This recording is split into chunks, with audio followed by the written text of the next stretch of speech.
প্রচলিত কৃষির ধারা থেকে সম্পূর্ণ ভিন্ন গল্প এটি।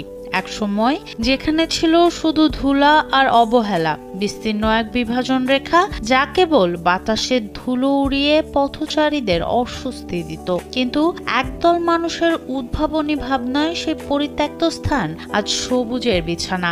দীর্ঘদিন ধরে পড়ে থাকা পথের মাঝখানে ডিভাইডার এখন ভূমিহীন কৃষকদের জন্য নতুন আশার আলো নিয়ে এসেছে। পরিবর্তনটা চোখে পড়ার মতো। যে পথে ধুলোর দাপটে চলা কঠিন ছিল, সেখানেই এখন শোভা পাচ্ছে হলুদ, আদা, পেঁপে, আলু, মূলা, মাসকলাই সহ নানান ধরনের টাটকা শাকসবজি। পাশাপাশি সবজি বিক্রি করে বাড়ছে ক্ষুদ্র কৃষকদের দৈনিক আয়।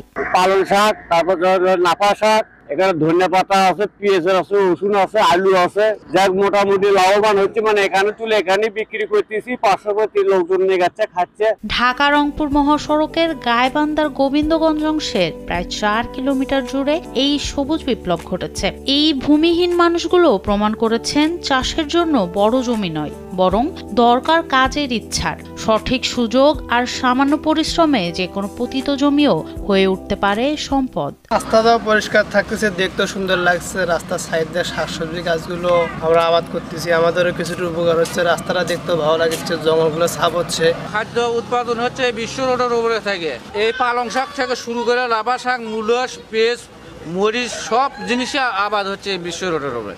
বাংলাদেশের মানুষরা মানে একজন কৃষি প্রধান দেশ, এটারই একটা বাস্তব প্রমাণ হচ্ছে এই জায়গাটা।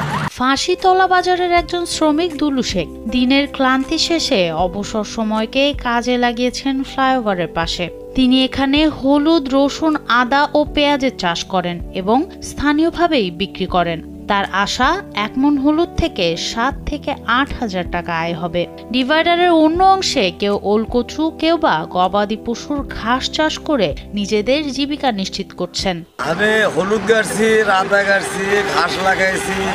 আদা কিনছি আপনার হলো 150 টাকা কেজি, যখন বীজ কিনছিলাম। তাতে মনে করেন যে আদা গাছে 5 কেজির মতন ওখানে, আর হলুদ গাছে 1 মণ। এখন আশা করি না হলো 7-8 হাজার টাকা, 10 হাজার টাকার মতো বিক্রি করা যাবে। উপজেলা কৃষি কর্মকর্তা মোহাম্মদ মেহেদি হাসান জানান, তিনি কৃষকদের বীজ ও প্রযুক্তিগত সহায়তা দিয়ে যাচ্ছেন যতক্ষণ না হাইওয়ে কর্তৃপক্ষের কোনো ভূমিহীন কৃষকদের এই অদম্য স্পৃহা, পরিত্যক্ত জমির সঠিক ব্যবহার এবং রাস্তার সৌন্দর্য বৃদ্ধি সব মিলিয়ে মহাসড়কের মাঝে এই সবজি চাষ এখন গোবিন্দগঞ্জে এক অনন্য এবং অনুপ্রেরণামূলক দৃষ্টান্ত স্থাপন করেছে। এই উদ্যোগটি প্রমাণ করেছে যে সংকট থেকেও সুযোগ তৈরি করা সম্ভব।